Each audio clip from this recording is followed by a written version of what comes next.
Money. It's something we all think about every single day. But the way we think about money, our fears, habits, and emotions, often matters more than how much we actually make. Today on Wealth Geek, we're diving deep into the psychology of money, inspired by the powerful lessons from Morgan Housel's best-selling book. Whether you make $40,000 or $400,000 a year, this video will change how you see money forever. So sit back, relax, and let's explore why getting rich has less to do with intelligence and everything to do with behavior. Money makes people do strange things. It can make the calmest person anxious, the humble one proud.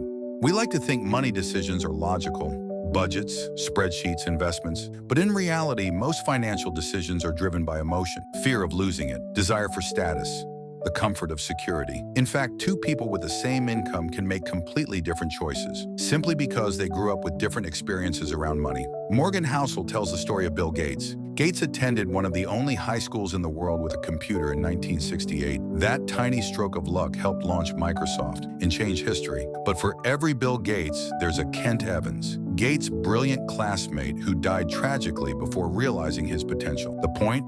Success is never just skill. It's skill plus luck, balanced by the risk you're willing to take. Understanding both keeps you humble when you win and forgiving when you lose. Getting wealthy and staying wealthy are two very different skills. Getting wealthy often requires taking risks, betting on yourself, investing boldly. Staying wealthy requires humility, patience, and a little paranoia. It means understanding that just because something worked yesterday doesn't mean it will tomorrow. The greatest investors aren't the smartest. They're the most consistent. They survive long enough to let compounding do the work. Comparison is the thief of joy and of financial peace. It's easy to see someone buying a Tesla and think you're falling behind. But wealth is what you don't see. You see the car, not the debt. You see the vacation, not the credit card bill. The richest people often look ordinary because they've learned something powerful. Your money should serve you, not impress others. People obsess over which stock to buy or which crypto will explode next. But the truth is, saving money is more powerful than chasing returns, because saving gives you freedom. Freedom to make choices,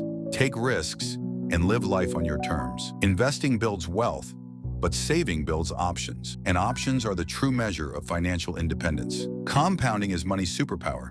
But here's the catch. It only works if you let time do its job. Warren Buffett didn't become a billionaire overnight. Almost all his wealth came after his 50s. The secret is not chasing fast growth. It's staying in the game long enough for slow growth to become unstoppable. At the end of the day, money is not about buying things. It's about buying time. The ability to wake up and decide how you'll spend your day, that's the highest form of wealth. So when you think about success, don't measure it by cars or houses. Measure it by how much control you have over your time. History shows us that markets rise and fall, but human behavior stays the same. Greed, fear, hope, they repeat every generation. Understanding this psychology doesn't make you immune to mistakes, but it helps you recognize when emotion is trying to take the wheel. The psychology of money teaches us one timeless truth. Getting rich is one thing. Staying rich, emotionally, mentally, and financially, is another. You don't need to be brilliant to build wealth. You just need the right mindset, patience, humility, and emotional control. If you enjoyed this video, check out our last episode, Best Passive Income Ideas for Beginners. Make money while you sleep. It's the perfect follow-up if you want to start building income that works for you. Don't forget to like, comment, and subscribe. It really helps the channel grow. And if you'd like to collaborate or sponsor future videos, my email is in the description below. This is Wealth Geek, where we don't just talk about money, we understand it.